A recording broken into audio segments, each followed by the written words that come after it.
नमस्कार प्रेक्षको. Hello doctor या कार्यक्रमामध्ये मी डॉक्टर आकाश हरिश्चंद्र नमस्के तुम्हा सर्वांचं मनपूर्वक स्वागत करतो. प्रेक्षको, सध्या ग्रीष्म ऋतू चालू आहे. दिवसभराच्या उन्हामध्ये आपल्याला दिसतं की आपल्या शरीराची जी ऊर्जा आहे किंवा आपल्या शरीरामध्ये जे पाण्याचं प्रमाण आहे हे जसं जसं उष्मा वाढत चाललं आहे तसं जसं त्याचं तफावत होत चालली आहे किंवा ते कमी कमी होत चाललेलं आहे. आणि अशा वेळी आपल्याला सनस्ट्रोक, हीट स्ट्रोक, त्यासोबतच डिहायड्रेशन, त्वचेचे विकार आणि त्यासोबतच काही पचनाच्या तक्रारीसुद्धा जास्त वाढताना आपण पाहतो. मग आयुर्वेदाने दर ऋतूच्या हिशोबाने ऋतुचर्या सांगितलेली आहे. तर या उन्हाळ्यामध्ये ग्रीष्म ऋतुचर्या असं काही सांगितलं आहे का?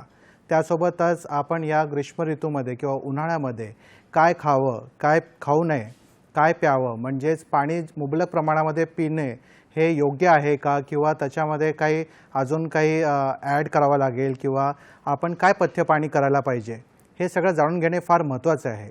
याच अनुषंगाने आपण आजचा विषय निवडला आहे. पाहूया आजचा विषय काय आहे. ते विषय आहे उन्हाळा आणि घ्यावयाची काळजी. विषय आहे उन्हाळा आणि घ्यावयाची काळजी. आणि या विषयावरती तज्ज्ञ मार्गदर्शन आणि चर्चा करण्यासाठी आज आपल्यासोबत उपस्थित आहेत डॉक्टर प्रज्ञा कापसे मॅडम. नमस्कार मॅडम, कार्यक्रमामध्ये आपलं स्वागत आहे. नमस्कार. आपण थोडक्यात डॉक्टरांची ओळख करून घेऊया. डॉक्टर प्रज्ञा कापसे मॅडम ह्या मुंबईतील नामांकित R A Poddar Ayurveda medical कॉलेजमध्ये शल्यतंत्र विभागात सहाय्यक प्राध्यापक म्हणून कार्यरत आहेत.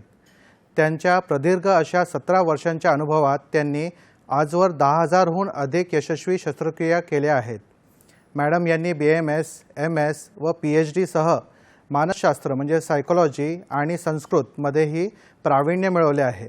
इतकेच नाही तर त्यांचे आउटलाईन ऑफ वुंड हिलिंग हे पुस्तक ही प्रकाशित झाले असून त्यांच्या नावावरती 2 पेटंट्स आणि 1 कॉपीराईट देखील नोंदवला आहे. सध्या त्या नाशिक येथील MUHSच्या सिनेट मेंबर म्हणून महत्त्वाची धुरा सांभाळत आहेत. डॉक्टरांची ओळख ही आपल्याला झालीच आहे. चला तर मुख्य कार्यक्रमाकडे वळूया. मॅडम, पुन्हा एकदा तुमचं या कार्यक्रमामध्ये स्वागत आहे. मॅडम, आजचा आपला जो विषय आहे तो ग्रीष्म ऋतू याबद्दल आहे. तर साधारणतः ऋतुचर्या म्हणजे नेमके काय आणि त्यात ग्रीष्म ऋतूबद्दल आयुर्वेदाने काय सांगितलं आहे याबद्दल जरा आम्हाला सांगा. नक्कीच. सर्वांना नमस्कार. ऋतुचर्या ही जी कन्सेप्ट आयुर्वेदामध्ये सांगितलेली आहे ती इतकी सुंदर आहे की त्या शब्दांमध्येच त्याचा अर्थ आहे की ऋतूनुसार केलं जाणारं आचरण म्हणजे ऋतुचर्या. त्या ऋतूमध्ये जो काही 4-4 महिन्याचा 2-2 महिन्याचा एक काळ आहे त्या काळामध्ये तापमानामध्ये वातावरणात होणारे बदल आणि त्या अनुषंगाने आपल्याला करावं लागणारं आचरण याला आपण ऋतुचर्या असं म्हणतो. मग आता आयुर्वेदात चरक, सुश्रुत, वाग्भट हे जे आचार्य होऊन गेले यांनी आपल्याला वेगवेगळ्या प्रकारचे ऋतू सांगितलेले आहेत. सर्वात प्रामुख्याने 6 ऋतू आपल्याला दिसतात. ते म्हणजे शिशिर, वसंत, ग्रीष्म, वर्षा, शरद, हेमंत. आता ह्यातली ग्रीष्म ऋतुचर्या आपण आज बघणार आहोत. ग्रीष्म ऋतू हा साधारण उत्तरायणाचा जो काळ असतो की ज्या काळामध्ये सूर्याचा प्रभाव हा वातावरणामध्ये अधिक असतो आणि त्यामुळे संपूर्ण पृथ्वीतलावर अतिशय उच्च प्रकारचं तापमान आणि पाण्याची कमतरता अशा प्रकारचा हा ऋतू आणि हा काळ आहे ज्याला आपण बोली भाषेमध्ये सीझन म्हणतो. आता मराठी महिने जे आहेत त्या मराठी महिन्यांमध्ये वैशाख आणि ज्येष्ठ या 2 महिन्यांमध्ये हा ग्रीष्म ऋतू इन्क्लूड होतो किंवा समाविष्ट होतो. आणि इंग्रजी महिन्यांपैकी जर बघायला गेलं तर साधारण एक एप्रिल आणि मे या 2 महिन्यांचा काळ जो असतो त्याला आपण ग्रीष्म ऋतू किंवा अगदी बोली भाषेत उन्हाळा असं आपण म्हणू शकतो. आणि ह्या काळामध्ये आयुर्वेदानुसार बघायला गेलं तर वातदोष जो आहे, वात, पित्त, कफ हे 3 दोष सांगितलेले आहेत आयुर्वेदाने. वाताचा जो संचय व्हायला लागतो, हळूहळू वाताची वृद्धी व्हायला लागते आणि सगळ्यात महत्त्वाचं की आपलं जे बल आहे शरीरातलं ते बल कमी कमी व्हायला लागतं. म्हणजे तीव्र बल दौर्बल्य असं सांगितलेलं आहे. आणि शरीरातला जो कफ आहे तो कफ हळूहळू कमी व्हायला लागतो. जो सुकून आपल्याला शरीरातला क्षय व्हायला लागतो कफाचा. आणि या काळामध्ये मग आपण कुठल्या कुठल्या प्रकारचं आचरण केलं पाहिजे त्याला आपण ग्रीष्म ऋतुचर्या असं म्हणतो. बरोबर. फारच छान आणि फारच महत्त्वाची अशी माहिती सांगितली तुम्ही. ऋतुचर्या आणि त्यासोबतच ग्रीष्म ऋतुचर्या म्हणजे काय आहे त्याबद्दल तुम्ही माहिती सांगितली. मॅडम, आता पुढचा प्रश्न येतो की आता हे जे उन्हाळा आहे, उन्हाळ्यामध्ये विविध समस्या उद्भवतात. तर या उन्हाळ्यामध्ये कोणकोणत्या समस्या उद्भवू शकतात आरोग्यासाठी, त्याबद्दल जरा सांगा. नक्कीच. जसं मी सांगितलं की ग्रीष्म ऋतूमध्ये सगळ्यात महत्त्वाचं आपला शरीरातला जो पित्त दोष आहे हाही थोडासा वाढायला लागतो, वाताचा संचय व्हायला लागतो आणि कफ हा क्षीण व्हायला लागतो. मग ह्या तिन्ही दोषांची साम्यावस्था राखणं हे थोडंसं जिकिरीचं जातं आणि त्याच्यामुळे अतिशय मी सांगितलं तसं उच्च तापमान, कारण सूर्याचं तापमान हे खूप असतं प्रकृतीमध्ये आणि त्यामुळे संपूर्ण पृथ्वीतलाची जी काही लाही होताना आपण बघतो, पाण्याचा किंवा जलाचा अंश कमी होणं, ह्यामुळे अनेक प्रकारचे परिणाम हे आपल्या वातावरणावर, निसर्गामध्ये तर आपण बघतोच, त्याही सोबत आपल्या शरीरावर पण होतात. मग शरीरावर आरोग्याच्या या कुठल्या समस्या उद्भवतात, तर सगळ्यात महत्त्वाचं म्हणजे उष्माघात, ज्याला आपण सनस्ट्रोक असं म्हणतो. तो एक खूप कॉमन उद्भवणारा एक आपल्याला आजार दिसून येतो. अंगाची लाही होणं, जळजळ होणं, पायांची जळजळ होणं, म्हणजे पायांचे जे तळवे आहेत त्या तळव्यांची आग होणं, आपल्याला सांगतात पेशंट की तळव्याची आग होतीये. त्याच्यानंतर घामोळे येणं, नाकातून रक्तस्राव होणं, ज्याला आपण नाकाचा घोळणा फुटणं असं म्हणतो.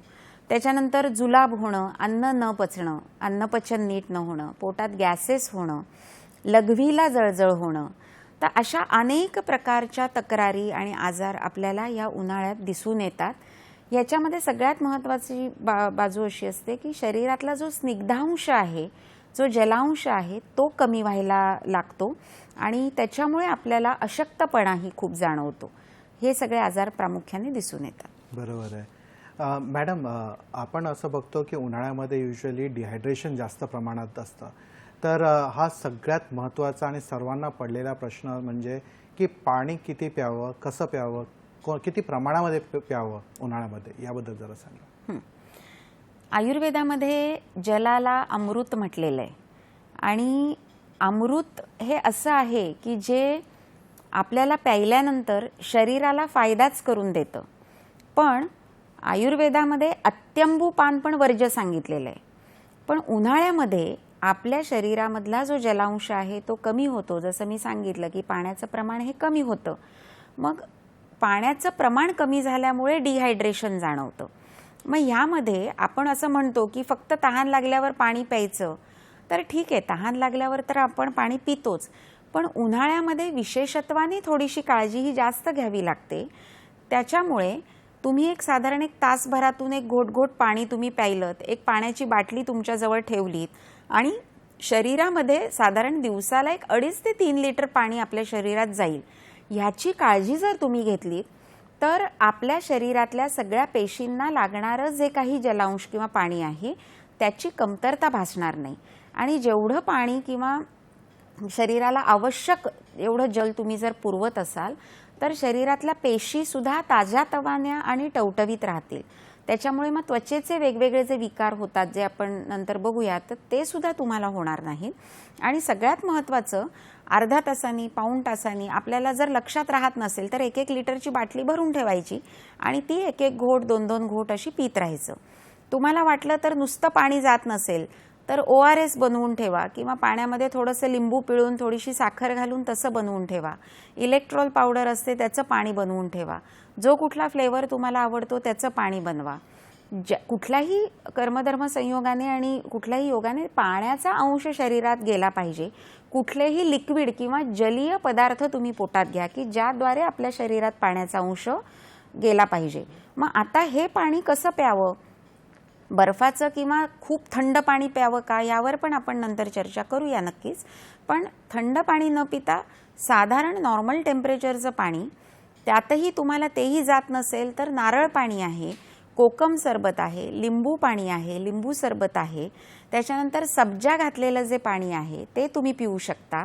आणि धणे जिरे उकळून गार केलेलं जे पाणी आहे ते सुद्धा तुम्ही आलटून पालटून ह्या प्रकारे वेगवेगळे जर पाण्याचे प्रकार तुम्ही जर प्यायलेत तर शरीरामध्ये क्षारांचं संतुलन नीट राहायला मदत होते. म्हणून पाण्याचे हे वेगवेगळे अंश अनेकविध स्वरूपांमध्ये आपण जर प्राशन केले तर शरीरामध्ये पाण्याची कमतरता भासत नाही आणि डिहायड्रेशन होणार नाही. बरोबर आहे. मॅडम, आपण उन्हाळ्यामध्ये जास्त प्रमाणामध्ये पाणी पितो आणि पोट पाण्यानेच भरलेलं असतं. मग कधी कधी असं होतं की जेवण कमी जातं, उन्हाळ्यामध्ये भूक कमी लागते. तर जेवणा किंवा आहाराच्या बद्दलचं पथ्यपथ्य काय आहे का? उन्हाळ्यामध्ये काय फॉलो करायला पाहिजे ते सांगा. हो, नक्कीच खूप महत्त्वाचा आणि चांगला प्रश्न आहे की आपण काय खाल्लं पाहिजे. आता प्रत्येक ऋतूनुसार आचार्यांनी आयुर्वेदामध्ये आहार आणि विहार हा सांगितलेला आहे. काय खायला पाहिजे, काय नाही खायला पाहिजे. तर ग्रीष्म ऋतूमध्ये किंवा उन्हाळ्यामध्ये साधारणपणे आपला अग्नी हा मंद असतो, थोडासा म्हणजे खूप अगदी तीव्र असा नसतो. अशक्तपणा असतो, पाण्याचा अंश शरीरामध्ये कमी असतो, भूकही थोडीशी सुमारच लागते. म्हणजे खूप अशी कडकडून जशी थंडीत भूक लागते आपल्याला तशी उन्हाळ्यात लागत नाही. आणि पाणी हे जास्त होत असतं, आपल्याला तहान जास्त लागत असते. त्यामुळे शरीर मागतं त्यानुसारच शरीराच्या गरजेप्रमाणे आपण आपल्या शरीराला अन्न किंवा कुठलेही घटक खाण्याचे दिले पाहिजेत, अन्नपदार्थ. आता ह्याच्यामध्ये पचायला हलकं, ज्याला आपण लघु आहार म्हणतो, सुपाच्य जे पचायला सोपं असं अन्न आपण खाल्लं पाहिजे. शीत गुणात्मक म्हणजे काय, तर जे गुणांनी शीत आहे, थंड आहे, अशा प्रकारचं अन्न खायला पाहिजे. खूप उष्ण, तीक्ष्ण, तिखट पदार्थ असे खाणं आपण टाळलं पाहिजे. तळलेलं, मसालेदार जे बाहेरचे उघड्यावरचं अन्न आहे, स्पेशली जंक फूड आहे, हे खाणं टाळलं पाहिजे. ह्याच्यामध्ये भाज्यांमध्ये आपण म्हणायला गेलं तर दुधी भोपळा आहे, पडवळ आहे, यासारख्या भाज्या आपल्याला हितकारक ठरू शकतात. शेवगा आहे, याही भाज्या खूप चांगल्या आहेत. लाल भोपळा आहे. त्याच्यानंतर तांदळाची पेज ही आपल्याला अतिशय गुणकारी आहे. साजूक तूप घरामध्ये बनवलेलं उन्हाळ्यामध्ये अतिशय चांगलं. वरण भात तुम्ही घेतलात किंवा मुगाचं वरण किंवा भाताची खिचडी, जी मुगाची खिचडी आपण करतो, ती तुपाच्या आणि जिऱ्याच्या फोडणीमध्ये घालून बनवली तर ते आपल्याला कुठल्याही प्रकारे बाधत नाही. फळांमध्ये कलिंगड आहे, टरबूज आहे, काकडी आहे, अशा प्रकारची फळं आपण थंड घेऊ शकतो. ताकभात घेऊ शकतो. दही थोडंसं वर्ज्य करावं, कारण दही हे अभिषंधी सांगितलेलं आहे, पित्त वाढवणारं आहे. पण प्रमाणात खाल्लं कधीतरी तर ठीक आहे, पण दह्यापेक्षा सुद्धा ताक हे खूप चांगलं आहे की चौपट पाणी घालून ते घुसळण्याचा जो काही संस्कार त्याच्यावर होतो, ते ताक आपण जर प्राशन केलं तर ते अमृतासारखं आपल्याला लाभदायक ठरतं. ताकभात तुम्ही खा. गोड पदार्थांमध्ये गुलकंद आहे किंवा तुपातला शिरा आहे, असे पदार्थ तुम्ही घरी बनवलेले ताजे हे कधीही खाल्लं तरी तुम्हाला हे लाभणारच आहे, ते बाधणार नाही. आणि जसं मी म्हटलं की खूप खारट, खूप आंबट, तेलकट, तळलेलं, आंबवलेले अन्न म्हणजे इडली डोशासारखे जे आंबवलेले पदार्थ असतात ते ह्या काळामध्ये जरा कमी खावेत. शिळं अन्न तर अतिशय घातक आहे, ते खाऊच नाही. मांसाहार विशेषत्वाने टाळावा. दही रात्री शक्यतो कधीतरी खाल्लं तर सकाळी दिवसा खावं, पण रात्री दही खाणं टाळावं. आणि मद्यपान आणि कुठल्याही प्रकारचं व्यसन, सिगरेट, तंबाखू यासारखी व्यसनं ही प्रामुख्यत्वाने टाळावीत, जी पित्त वाढवणारी आणि शरीराला अपाय करणारी आहेत. बरोबर आहे. प्रेक्षको, मॅडमने आपल्याला आहाराबद्दलच्या पथ्यपथ्याबद्दल सांगितलेलं आहे. आता विहाराबद्दलचे पथ्यपथ्य कोणते आहेत ते जाणून घेऊया, पण एक छोट्याशा विश्रांतीनंतर. कुठे जाऊ नका, पाहत राहा तुमचा आवडता कार्यक्रम हॅलो डॉक्टर.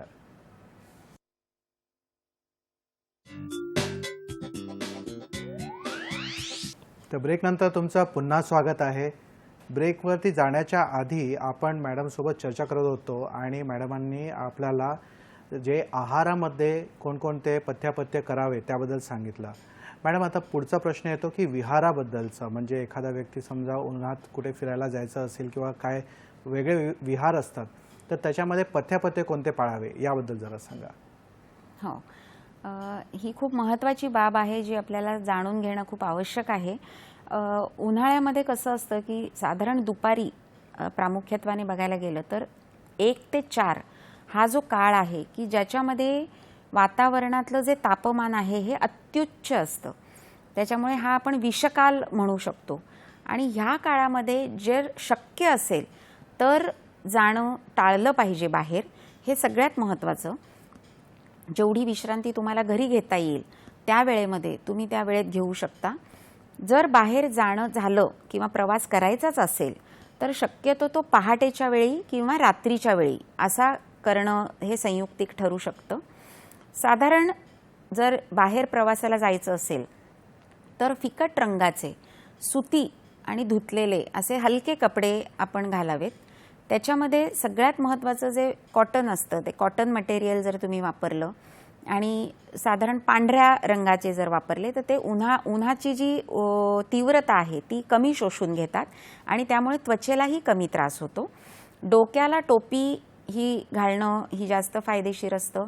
रुमाल किंवा स्कार्फ डोक्याला बांधणं, गॉगल घालणं, टोपी घालणं की ज्याच्यामुळे आपल्या डोळ्यांची पण सुरक्षितता बघितली जाईल, डोळ्यांचं रक्षण होईल अतिउष्णतेपासनं किंवा उन्हापासनं.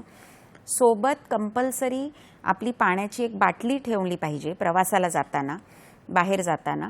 आणि त्या पाण्यामध्ये मग तुम्ही म्हटलं तसं इलेक्ट्रॉल पावडर किंवा ORS, लिंबू पाणी अशा स्वरूपात सुद्धा ते ठेवू शकता. सोबत साधारण चिंचेच्या गोळ्या किंवा काही लिमलेटच्या गोळ्या अशा थोडंसं एक तोंडात टाकण्यासाठी वगैरे असे ठेवू शकता. त्याच्यानंतर कोकम किंवा लिंबू सरबत हे मध्ये मध्ये तुम्ही प्रवासामध्ये घेऊ शकता. छत्री ही कंपल्सरी ठेवा, कारण छत्रीमुळे सुद्धा उन्हाची तीव्रता आपल्याला जाणवत नाही आणि त्वचेचं रक्षण होतं. रिकाम्या पोटी शक्यतो बाहेर फिरायला किंवा उन्हामध्ये जाऊ नका, कारण बाहेर गेल्यानंतर आपल्याला मग काय होतं की पोटात काही नसेल आणि मग शुगर लेवल कमी झाली, पुन्हा जर उष्माघातासारखे जर आजार किंवा स्ट्रोक बसला तर त्यांनी अजून आपल्याला त्रास होऊ शकतो. आणि साधारणपणे बाहेर जाताना विहारामध्ये सगळ्यात महत्त्वाचं मी सांगेन की आता खूप ॲडव्हान्स्ड प्रॉडक्ट्स आलेली आहेत मार्केटमध्ये चांगल्या क्वालिटीची, तर सनस्क्रीन लावा. सनस्क्रीनमध्ये सुद्धा त्याचा एक सन प्रोटेक्शन फॅक्टर असतो, SPF ज्याला आपण म्हणतो, की जो ambient UV radiation, ultraviolet radiation हे कमी आपल्या शरीरामध्ये जाण्यासाठी मदत करतो.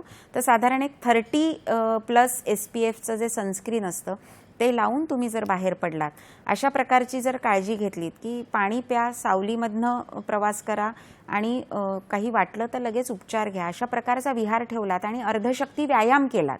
व्यायामसुद्धा आपल्या शक्तीपेक्षा अर्धाच करा, खूप असा व्हिगरस एक्सरसाइज करू नका, तर ह्यांनी तुम्हाला नक्कीच फायदा होईल. बरोबर आहे. प्रेक्षक हो, आपल्याला चर्चेच्या दरम्यान आपल्याला एक टेलिफोन कॉल आलेला. सचिन चव्हाण आहेत छत्रपती संभाजीनगरहून. नमस्कार सचिनजी, आपला प्रश्न विचारा. नमस्कार, आपला प्रश्न विचारा.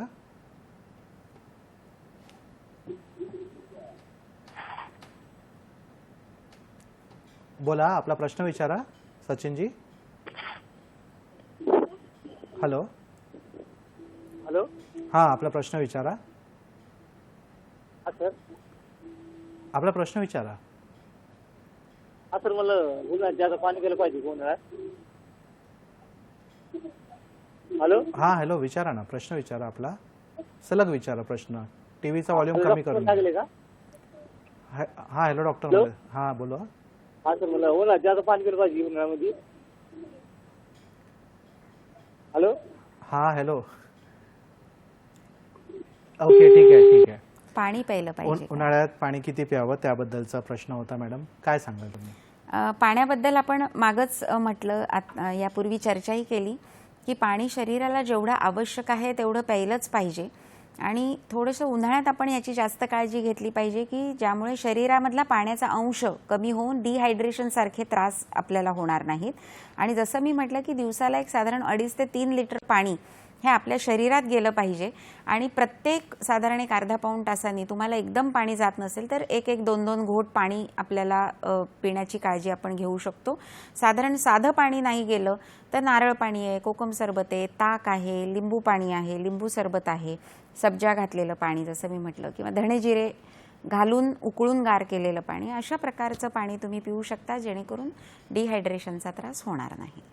बरोबर आहे.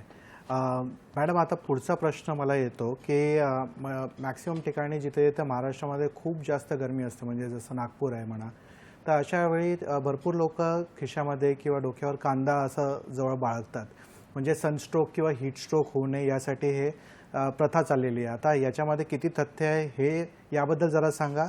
त्यासोबतच सनस्ट्रोक आणि हीट स्ट्रोक हे म्हणजे नेमकं काय आहे, त्याचे लक्षणं कोणकोणते आणि त्यावरती उपाय काय, याबद्दल जरा सांगा. हां, कसं आहे की उष्माघात ज्याला आपण सनस्ट्रोक म्हणतो, तर उष्माघात म्हणजे काय, तर साधारण अतिउष्णता किंवा अति तापमान जे आहे वातावरणातलं, त्याच्यामुळे शरीराचं तापमान नियंत्रित करणारी जी काही यंत्रणा असते आपल्या शरीरातली, ती निकामी झाल्यामुळे जी उद्भवणारी एक प्रकारची जीवघेणी आणि वैद्यकीय आणीबाणी आहे, त्याला आपण उष्माघात म्हणतो. म्हणजे in short it is a medical emergency आणि ती आपण अशी लाईटली घेऊन चालत नाही. आता बऱ्याच वेळेला लोकांचे गैरसमज असतात की उष्माघात आणि साधा ताप किंवा फ्लू ह्याच्यामध्ये बऱ्याच वेळेला कन्फ्युजन होतं. तर आता उष्माघातामध्ये काय होतं, तर साधारण अचानक ताप येतो. हा ताप इतका वर जातो, 104 डिग्री फॅरेनहाईटपेक्षाही जास्त आपल्याला हे तापमान शरीराचं गेलेलं दिसतं. त्याच्यानंतर घाम येणं अचानक बंद होतं, त्वचा खूप कोरडी पडते आणि गरम होते आणि अचानक रुग्णाला चक्कर येते आणि मळमळ व्हायला लागते आणि हळूहळू मग बेशुद्धावस्थेकडेही पेशंट जातो. ह्याची तीव्रता अगदी मृत्यूपर्यंत सुद्धा राहू शकते, पण बेशुद्ध झाल्या झाल्या जर ताबडतोब प्रथमोपचार करून रुग्णाला जर वैद्यकीय सल्ला घेतला आणि डॉक्टरकडे नेलं तर तुम्ही ह्यातून नक्कीच त्याला बाहेर आणू शकता. प्रथमोपचारामध्ये डॉक्टरकडे जाईपर्यंत ताबडतोब त्या व्यक्तीला किंवा त्या रुग्णाला सावलीमध्ये बसवा किंवा थंड AC असेल अशा ठिकाणी घेऊन जा. त्याचे कपडे सैल करा. डोक्यावर काखेमध्ये किंवा जांघेमध्ये थंड पाण्याच्या घड्या ठेवा, पट्ट्या ठेवा. शुद्धीवर जर असेल तर ताबडतोब त्याला ORS द्या, लिंबू सरबत द्या किंवा साखर मीठ पाणी ताबडतोब द्या, जे लगेच अवेलेबल होऊ शकतं. आणि वेळ न घालवता अगदीच इमर्जन्सी तुम्हाला पटकन आली तर 108 वर कॉल करा आणि जवळच्या दवाखान्यामध्ये घेऊन जा, की जेणेकरून ही मेडिकल इमर्जन्सी ही तुम्हाला चांगल्या रीतीने हँडल करता येईल आणि त्या पेशंटचा जीवही धोक्यात येणार नाही. बरोबर आहे. मॅडम आणि प्रेक्षक हो, आपल्याला एक टेलिफोन कॉल आलेला आहे. रुपेश गुजराती आहेत सिन्नरहून. नमस्कार रुपेशजी, आपला प्रश्न विचारा. हॅलो. नमस्कार. हॅलो. हां हॅलो, आपला प्रश्न विचारा. हा, रुपेश गुजराती बोलतो सर मी, नाशिक वेस्ट, सिन्नर जिल्हा नाशिक.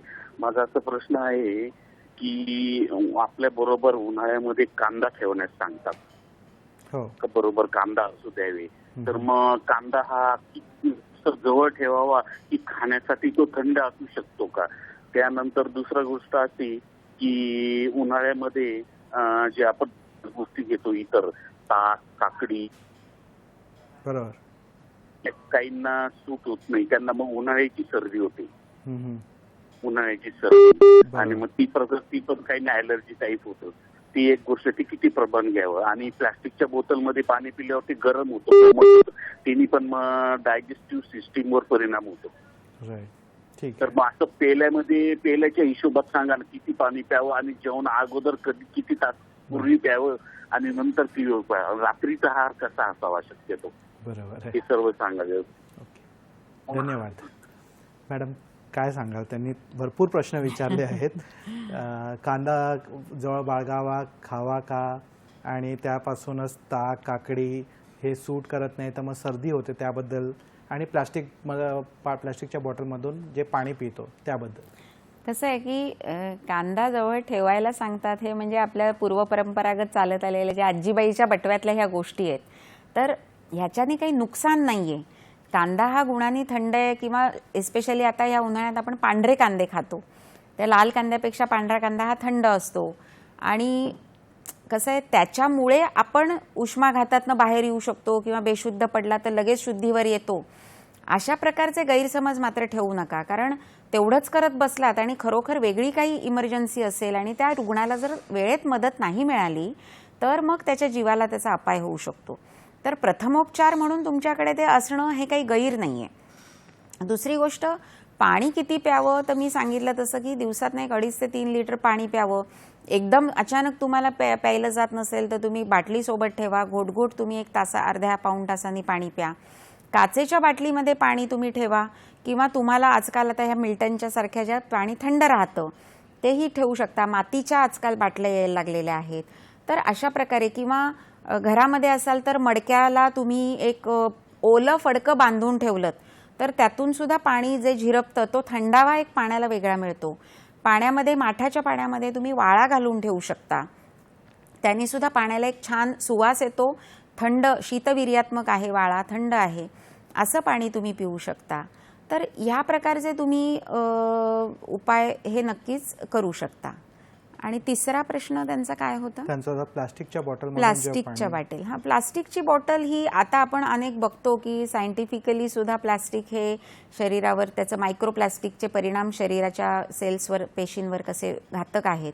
तर शक्यतो टाळाच प्लास्टिकचा. मग स्टीलची बाटली आहे, काचेची बाटली आहे, मातीची बाटली आहे, तांब्याच्या बाटल्या आहेत. अनेक प्रकार आता निघालेले आहेत की आता पूर्वीचे सगळे, आता जुनं ते सोनं म्हणतो ना आपण, ते सगळे आता प्रकार आता पुन्हा प्रचलित होऊन प्रसिद्ध व्हायला लागलेले आहेत. तर त्याचा थोडासा अवलंब केला आणि त्याचा शरीरावर घातक परिणाम होणार नाही याची काळजी घेतली तर नक्कीच ते फायद्याचं ठरेल. बरोबर आहे. मॅडम, आता पुढचा प्रश्न मला विचारायचा वाटतो की जो वल्नरेबल एज ग्रुप आहे, जसं म्हणजे लहान बाळ किंवा वयोवृद्ध असे जे लोक आहेत, तर यांनी किंवा यांची काळजी कशी घ्यावी याबद्दल जरा सांगा. हो, लहान मुलांची विशेष करून काळजी आपल्याला उन्हाळ्यात ही घ्यावी लागते. कारण कसं आहे की त्यांची प्रकृती खूप नाजूक असते, त्यांची त्वचा खूप नाजूक आणि मुलायम असते. आणि अशा वेळेला त्यांना जर उन्हामध्ये तुम्ही नेलं, भर उन्हामध्ये त्यांना एक्सपोजर दिलं, तर त्याचा त्यांच्या त्वचेवर खूप परिणाम गंभीर होऊ शकतो. तब्येतीवरही परिणाम होऊ शकतो. उन्हाळ्यामध्ये साधारण आकडी येण्याचं प्रमाण आपल्याला दिसतं. तर ह्या सगळ्या गोष्टी होऊ नये. लहान मुलांमध्ये डिहायड्रेशन लवकर होतं. एस्पेशली बाळं आपण म्हणतो की त्यांना लघवीलाही वारंवार होते. डिहायड्रेशन हे सतत होत असतं. त्याच्यामुळे पाण्याचा अंश शरीरातला कमी होऊ नये म्हणून त्यांना सतत एक अर्ध्या तासानी, दर तासातासानी हे पाणी पाजणं हे मातेने हे खूप गरजेचं आहे. स्तनदा मातांनी स्वतः भरपूर पाणी प्यायलं पाहिजे, जेणेकरून बाळालाही वारंवार त्यांनी दूध पाजलं पाहिजे की ज्यामुळे त्या बाळामध्ये डिहायड्रेशन होणार नाही. त्याच्यानंतर मुलांना सुती कपडे घातले पाहिजेत. धुतलेले, स्वच्छ, मुलायम, पांढऱ्या रंगाचे किंवा लाईट कलरचे, असे फिक्या रंगाचे असे कपडे घातले पाहिजेत, जे हलके वजनाला आणि मऊ असतील, जे त्यांच्या त्वचेला रुतणार नाहीत किंवा टोचणार नाहीत. त्याच्यानंतर दुपारी घराबाहेर मुलांना खेळायला जाऊ देऊ नका. कटाक्षाने दुपारी 1 ते 4ची ही जी वेळ आहे, ज्याच्यामध्ये वातावरणातलं तापमान वाढलेलं असतं, त्यावेळेत मुलांना बाहेर पाठवू नका. लघवीचा त्यांच्या रंग बघा, कारण हा रंग बऱ्याच वेळेला गडद पिवळा असतो. मग जर लघवीचा रंग गडद पिवळा असेल तर याचा अर्थ असं समजला पाहिजे की शरीरामध्ये पाण्याचं प्रमाण हे कमी होत आहे. आयडियली बघायला गेलं तर लघवीचा रंग हा पाण्यासारखाच असला पाहिजे. लघवी ही पाण्यासारखीच झाली पाहिजे, तर आपल्या शरीरामध्ये पाण्याचा प्रमाण हे अतिशय योग्य असं अवस्थेत आहे असं आपण म्हणू शकतो. आणि घामोळ्यासाठी त्यांना जर घामोळे येत असेल तर त्याच्यासाठी चंदन पावडर वापरा. टाल्कम पावडरचा वापर थोडासा कमी करा. चंदनाच्या पावडरमुळे त्यांना जे काही घामोळं किंवा उष्माघातासारखे किंवा त्वचेवर रॅश येणं, लालसरपणा येणं, पुरळ येणं हे प्रकार हे नक्कीच होणार नाहीत. वृद्ध व्यक्ती ज्या आहेत, वृद्ध व्यक्तींना ब्लड प्रेशर, शुगर, डायबेटीस यासारखे आजार असतील तर त्यांनी सतत दर महिन्यातनं किंवा 15 दिवसातनं आपली शुगर किंवा आपलं BP तपासून घेतलं पाहिजे. भर उन्हामध्ये बाहेर जाणं टाळलं पाहिजे. आणि सगळ्यात महत्त्वाचं, तुम्ही उष्ण पदार्थ, गरोदर स्त्रिया विशेष करून पपई आहे, तीळ आहे, हिंग आहे, यासारखे पदार्थ, उष्ण पदार्थ हे गरोदर स्त्रियांनी पण टाळले पाहिजेत. वल्नरेबल एज ग्रुपमध्ये लहान मुलं, वृद्ध आणि गरोदर स्त्रिया ह्या 3 प्रकारचे येतात. आणि थंड गुणाचे पदार्थ, शीतवीर्यात्मक पदार्थ हे भरपूर तुम्ही खाल्ले पाहिजेत. पायाला सूज आली गरोदर स्त्रियांच्या तर ताबडतोब दुर्लक्ष न करता डॉक्टरांना दाखवून वैद्यकीय सल्ला घेतला पाहिजे. बरोबर आहे. फारच छान माहिती सांगितली. मॅडम, तुम्ही ग्रीष्म ऋतुचर्याबद्दल बोलत आहात, तर एक प्रश्न असा येतो की आयुर्वेदात दिनचर्या पण सांगितली आहे, तर ग्रीष्म ऋतूमध्ये असं खास पाळवायचं दिनचर्या असं काही सांगितलं आहे का, याबद्दल जरा सांगा. हो, दिनचर्या म्हणजे काय, तर दिन म्हणजे दिवस. तर आपण दिवसभरामध्ये काय काय केलं पाहिजे यावर सुद्धा अख्खा एक अध्याय आहे, वाग्भटांनी सांगितलेला आहे, अष्टांग हृदय आणि अष्टांग संग्रह या 2 ग्रंथांमध्ये. आता आपण दिवसभरात काय काय केलं पाहिजे, प्रामुख्याने उन्हाळ्यात घ्यावं याची काळजी. तर ह्याच्यात एक 5-6 मुद्दे महत्त्वाचे जे येतात ते मी सांगते, कारण अख्ख्या दिनचर्येवर आपल्याला एक अख्खं सेशन ठेवता येईल, एवढी ती मोठी आणि व्यापक संकल्पना आहे. तर अभ्यंग हा अतिशय महत्त्वाचा आहे. तर सकाळी उठल्यानंतर साधारण एक नारळाच्या खोबरेल तेलाने जरी तुम्ही एक अंगाला हलका मसाज केला, खूप रगडून नाही पण एक हलका मसाज केला, आणि त्याच्यानंतर कोमट पाण्याने स्नान केलं, तर त्याच्यामुळे जो वाताचा संचय आपल्याला ग्रीष्म ऋतूमध्ये व्हायला लागतो तो वात वाढणार नाही आणि तो साम्यावस्थेत राहायला मदत होईल. दुसरं आहे दिवास्वाप. दुपारी साधारण 1 ते 3 ची जी ही वेळ आहे की जेवणानंतर एक अर्धा तास ते 1 तास वामकुक्षी ग्रीष्म ऋतूमध्ये त्यांनी सांगितलेली आहे की तुम्ही बाकी ऋतूंमध्ये दुपारी झोपू नका, पण ग्रीष्म ऋतूमध्ये उन्हाळ्यामध्ये दिवस मोठा असतो, त्यामुळे दुपारची 1 तासाची झोप ही आपल्याला प्रशस्त ठरू शकते. तर ह्या वेळेत तुम्ही विश्रांती घेऊ शकता.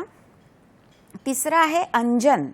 तर गुलाब पाणी आहे किंवा वाळा घातलेलं थंड पाणी आहे किंवा अंजन ही जी प्रक्रिया आहे ती तुम्ही दिनचर्येमध्ये सांगितलेली ग्रीष्म ऋतूमध्ये करू शकता. उन्हाळ्यामध्ये डोळ्यामध्ये हे घालू शकता किंवा गुलाब पाण्याच्या थंड घड्या तुम्ही झोपताना दुपारी किंवा रात्री डोळ्यावर ठेवू शकता, जेणेकरून डोळ्यांची आग जळजळ होणार नाही. तिसरं आहे लेप, ज्याला आपण म्हणतो की अंगाला जर लेप तुम्ही चंदनाचा लावला, मुलतानी मातीने त्याच्यात थोडंसं चंदन आणि साय दुधाची जी असते ती घेऊन तुम्ही हा लेप जर आंघोळीपूर्वी लावला आणि त्याच्यानंतर जर कोमट पाण्याने स्नान केलं तरीसुद्धा आपली त्वचा ही मऊ राहायला मदत होते. घामोळ्या येणं, एस्पेशली पुरळ येणं, लाल होणं त्वचा, हे जे प्रकार आहेत हे आपल्याला उद्भवत नाहीत, दिसत नाहीत. त्वचेचा दाह किंवा जळजळ आग ही कमी होते. त्याच्यानंतर रात्रीच्या वेळेला चांदण्यात फिरणं किंवा चांदण्या रात्री गच्चीवर फिरणं, शतपावली करणं, हे पण आपल्याला प्रशस्त सांगितलेलं आहे.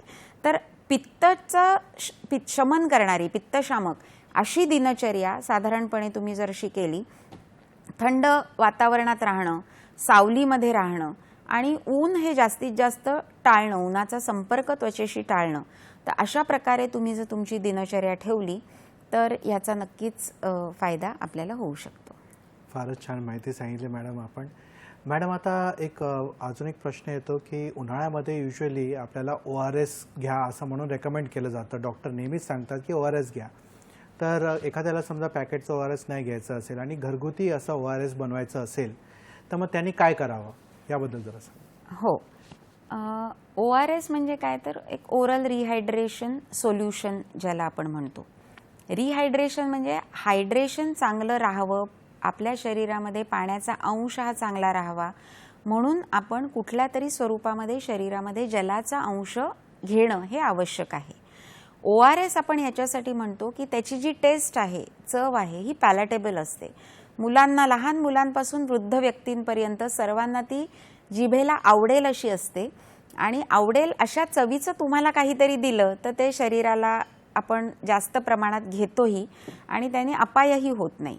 मग घरच्या घरी तुम्हाला जर ORS बनवायचं असेल तर साधारणपणे 1 लिटर पाणी जर तुम्ही घेतलं तर त्याच्यामध्ये 6 चमचे साखर तुम्ही घालायची आणि अर्धा ते पाऊण चमचा मीठ हे तुम्ही घालून चांगलं ढवळून ते मिश्रण बनवायचं.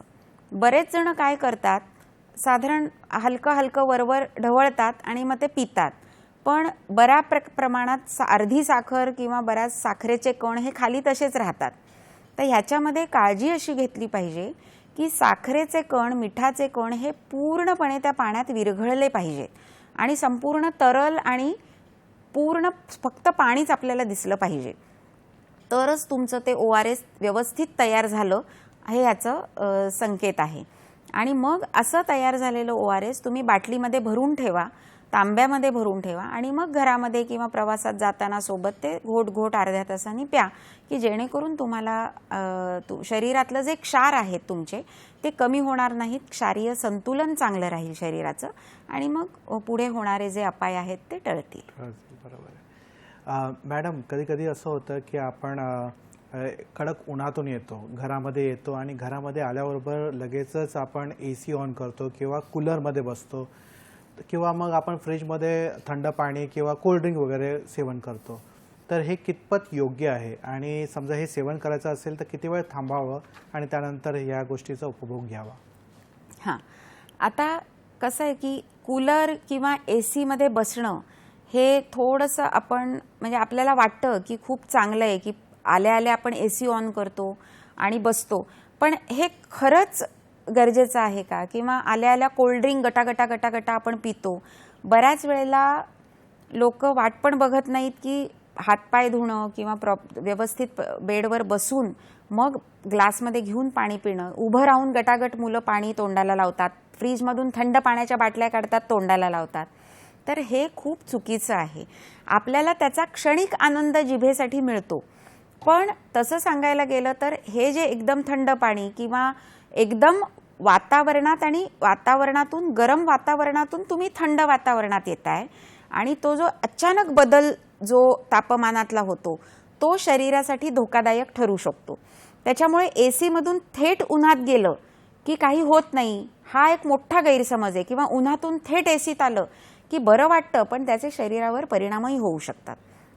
मग ह्याच्यासाठी काय केलं पाहिजे तर तुम्ही घरी या, थोडंसं आधी फॅन चालू करा, AC सुद्धा ॲम्बियंट टेम्परेचरवर ठेवा. अगदीच 18 आणि 19 केलं तर एकदम चिल्ड जे काही टेम्परेचर होतं ते तुमच्या शरीराला घातक ठरू शकतं. तर साधारण एक 24-25 असा एक थंडावा साधारण नॉर्मल राहील आणि शरीरालाही तुमच्या सुदिंग इफेक्ट मिळेल, बरं वाटेल. एवढंच तापमान तुम्ही घरामध्ये ठेवा आणि तात्पुरतं बरं वाटणं आणि शरीराला हितकारक असणं या दोनमधले फरक आपल्याला लक्षात आले पाहिजेत. कोल्ड्रिंक प्यायलं की तात्पुरतं बरं वाटतं पण शरीरामध्ये डिहायड्रेशन होतं, कारण सोडा हा चांगला नाही शरीरासाठी. मग त्याच्याऐवजी तुम्ही नारळ पाणी प्या, लिंबू सरबत प्या, कोकम सरबत प्या, मग हे तुम्हाला जास्त फायद्याचं होणार आहे. तहान लागली की गटागटा पाणी पिणं, आता हे पाणी पिणं चांगलं आहे, पण जे काही थंड पाणी फ्रीजमधलं घेऊन आपण पितो हे सुद्धा शरीराला तापमान घातक ठरणारं असतं, कारण कितीही म्हटलं तरी ते उष्ण वातावरणातून थंड वातावरणातला अचानक होणारा बदल हा शरीराला घातक ठरू शकतो. म्हणून हे थोडंसं टाळलं पाहिजे. आपण काय टाळावं याबद्दल चर्चा करत आहोत. तर मॅडम, अजून एक प्रश्न येतो की माझ्या बालपणामध्ये किंवा आपण सर्वांच्याच बालपणामध्ये उन्हाळ्यामध्ये आपण नेहमी बघतो की सुट्टी आली की गोळावाला येतो, बर्फाचा गोळा करून देतो, त्याच्यामध्ये रंगबिरंगी तो कलर टाकतो आणि गोड गोड गोळा सगळेच मुलं ते आस्वाद घेत असतात. तर हा बर्फ खाणं उन्हामध्ये हे कितपत योग्य आहे आणि त्याच्या शरीरावरती काय परिणाम होतो का, याबद्दल जरा सांगा. कसं आहे की आयुर्वेद असो किंवा कुठलंही शास्त्र असो, अति तिथे मातीच, म्हणजे कुठल्याही गोष्टीचा अतियोग हा वाईटच आहे. आता बर्फ हा तसं पाहिलं गेलं तर त्याचं टेम्परेचर आपण पाहिलं तर ते -डिग्रीमध्ये असतं. उन्हाळ्यामध्ये बर्फ, आईस्क्रीम याचा मोह आपल्याला होतो, मलाही होतो, तुम्हालाही होतो, सगळ्यांनाच होतो. पण तो कधी चांगला कधी वाईट हे समजून घेऊन आपण त्याचं सेवन करणं हे खूप आवश्यक आहे. मग आता जेवणानंतर लगेच बर्फ खायचा का, बर्फाचं पाणी प्यायचं का? मग काही काही जण बर्फाचे क्यूब असे ग्लासमध्ये टाकून 8-10 क्यूब ते चिल्ड पाणी पितात. हे योग्य आहे का? तर हे अतिशय चुकीचं आहे. मग ह्याच्यामध्ये आयुर्वेदानुसार अग्नी ही एक संकल्पना आहे. मग आपल्या शरीराचा जो अग्नी असतो, खूप बर्फ खाल्ला, लहान मुलांना खूप सवय असते की कडाकडा चावून तो बर्फ खातात, गोळावाला आला की गोळा खातात. मग हा चावून खाणं बर्फ त्याच्यामुळे शरीराचा अग्नी मंद होतो आणि मंद अग्नी झाला की जे काही अन्न नंतर आपण घेतो ते अन्न नीट पचत नाही, इनडायजेशन होतं, अपचन होतं, गॅसेस होतात, ॲसिडिटी वाढते. घामाघूम होऊन बाहेरून आलात आणि अंग तापलेलं आहे आणि थेट बर्फाचा गोळा थंड तुम्ही घेतलात किंवा थंड पाणी फ्रीजमधलं घशात ओतलत बर्फाचं, तरी सुद्धा घसा बसतो, सर्दी होऊ शकते, कफ वाढू शकतो. तर असे अनेक परिणाम, कारण मी जसं म्हटलं की तापमानात अचानक होणारा बदल हा शरीराला सहन होत नाही. त्यामुळे हळूहळू त्याचं तापमान वाढवत नेऊन शरीराला ते फायदेशीर करणं हे अतिशय आवश्यक आहे. मग घसा बसलेला असेल, सर्दी झालेली असेल किंवा वारंवार सर्दी होत असेल, दम्याचा आजार असेल, खोकला असेल, अशा रुग्णांनी, अशा व्यक्तींनी तर बर्फ खाऊच नाही. त्या बर्फाचा त्रास जर तुम्ही बर्फ खाल्लात तर तो त्रास अधिक दुप्पट होईल. रिकाम्या पोटी किंवा सकाळी उठल्या उठल्या बर्फाचं पाणी पिणं किंवा आईस्क्रीम खाणं ह्याच्यामुळे पोट बिघडतं. त्यामुळे तेही टाळावं. साधारण मग केव्हा खावा बर्फ किंवा कधी थंड वाटलं, बर्फाचा गोळा वाटला तर दुपारच्या वेळेला, दुपारी साधारण 1 ते 3चा हा जो वेळ आहे, हा काळ जो आहे उष्णतेचा, तेव्हा शरीर नैसर्गिकरित्या गरम असतं आणि ह्या वेळेला थोडंसं थंड खाल्लं आपण तर चालू शकतं. आईस्क्रीमसुद्धा आपण ह्या वेळेला खाल्लं तर चालू शकतं. मग जेवणाच्या 1 तास आधी किंवा 2 तास नंतर, जेणेकरून पचनशक्तीवर परिणाम ह्याचा वाईट होणार नाही, अशा प्रकारे आपण जर ह्याचं सेवन केलं तरी ते फायदेशीर ठरू शकतं किंवा अपायकारक ठरत नाही. आणि मग बर्फाच्या गोळ्यापेक्षा मी असं सांगेन की नैसर्गिकरित्या थंड पदार्थ निवडा. जसं की कैरीचं पन्हं आहे जे सीझनल आहे, कोकम सरबत आहे, सब्जा घातलेलं दूध आहे ते पण थंड आहे शरीराला, नारळ पाणी आहे, कलिंगडाचं ज्यूस आहे, हे सगळे नैसर्गिकरित्या थंड पदार्थ आहेत जे शरीर आपलं थंड ठेवतात, शीतगुणाचे आहेत. आणि लहान मुलांना जरी खूप हट्ट केला तरी मी सगळ्या पालकांना असं सांगेन की बाहेरचा बर्फ देण्यापेक्षा, कारण तो बर्फ कुठल्या पाण्याचा बनवलेला असतो माहीत नाही, त्याच्यामुळे टायफॉइड, कावीळ याच्यासारखे आजार होऊ शकतात. मग घरचं तुम्ही फिल्टर्ड किंवा उकळलेलं जे पाणी आहे त्या पाण्याचा तुम्ही घरी बर्फ बनवा. तो बर्फ मिक्सरमधून तुम्ही फिरवलात की त्याचा चुरा होतो आणि मग त्याचा तुम्ही छोट्याशा ग्लासमध्ये आईस्क्रीमची काडी घालून तुम्ही जर घट्ट गोळा बनवलात आणि त्याच्यावर तुम्ही कोकमचं सरबत घालून जरी त्यांना बर्फाचा गोळा म्हणून दिला तरी तो अतिशय आवडीने मुलं खातात. त्याच्यावर थोडंसं सैंधव मीठ टाकलं तर तो अतिशय टेस्टी लागतो आणि मुलं नंतर बाहेरच्या बर्फाच्या गोळ्याची डिमांड पण करणार नाहीत. हे बघा, त्यामुळे अशा प्रकारचे उपाय आपण जर केले तर नक्कीच ते फायद्याचं होईल. फारच सुंदर असा घरगुती बर्फाचा गोळा कसा तयार करावा याबद्दल तुम्ही सांगितलं मॅडम. आता पुढचा असा प्रश्न येतो की तुम्ही चर्चेच्या सुरुवातीला सांगितलं की उन्हाळ्यामध्ये त्वचा विकारसुद्धा होतात. तर मग त्वचेची काळजी कशी घ्यावी याबद्दल जरा सांगा. हो, आता कसं आहे की त्वचा हा असा शरीराचा घटक आहे की संपूर्ण शरीरालाच त्वचेनेच आपल्या कव्हर केलेलं असतं, व्यापलेलं असतं. ह्या त्वचेची काळजी आपण घेणं आवश्यक आहेच आहे, कारण त्वचेचं टेम्परेचर, तापमान हे जर नीट राहिलं तर आपल्या शरीराच्या आतल्या अवयवांचं तापमान आणि त्यांचं कार्यही नीट व्हायला, सुरळीत राहायला मदत होईल. मग जसं मी म्हटलं की त्वचेची काळजी घेण्यासाठी अतिशय उन्हामध्ये जाणं हे टाळलंच पाहिजे, एस्पेशली दुपारी 1 ते 3 किंवा 4 या वेळेमध्ये जिथे तापमान खूप आहे. दुसरं, बाहेर जाताना त्वचेला सनस्क्रीन लोशन लावणं अतिशय आवश्यक आहे, जे 30+ SPF असलेलं, सन प्रोटेक्शन फॅक्टर असलेलं कुठलंही चांगल्या क्वालिटीचं कंपनीचं सनस्क्रीन तुम्ही घेऊ शकता आणि ते लावून तुम्ही जाऊ शकता. जर शक्यतो टाळता आलं तर बाहेर जाणं टाळलंच पाहिजे, पण जर जाणं आवश्यकच असेल तर तुम्ही सनस्क्रीन लावून जाऊ शकता. कपडे आपण त्वचेला कुठले प्रकारचे घातले पाहिजेत तर सुती कपडे, जसं मी म्हटलं की हलक्या रंगाचे, लाईट कलर्सचे कपडे, फिकट रंगाचे, सैल कपडे, खूप टाईट नसलेले, न टोचणारे त्वचेला, असे कपडे दिवसातून 2 वेळा कपडे बदलले पाहिजेत. आणि घामामुळे पुरळ जे येतात त्वचेवर, घामोळी येतात, त्याच्यासाठी हे कपडे आपल्याला फायद्याचे ठरू शकतात. घामोळ्या जे असतात शरीरामध्ये त्वचेला येतात, आंघोळीनंतर साधारण चंदन पावडर तुम्ही शरीराला लावू शकता किंवा कॅलामाइन लोशन मिळतं ते तुम्ही शरीराला लावू शकता. त्याच्यामुळे घामोळ्या येण्याचं प्रमाण कमी होतं. टाल्कम पावडर शक्यतो टाळा.